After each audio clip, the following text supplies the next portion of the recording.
Let them have a quick visit. I'm going to be letting him out again, or letting her out again, sorry, shortly, so that they can spend some more time together, but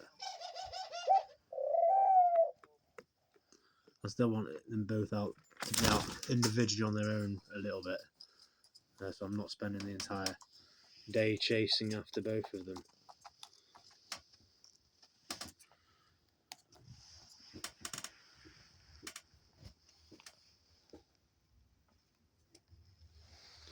Anyway.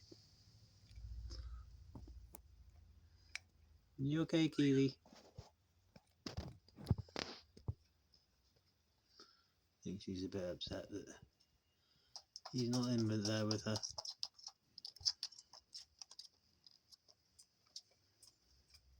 No worries, sweetie. I'll be back to normal soon.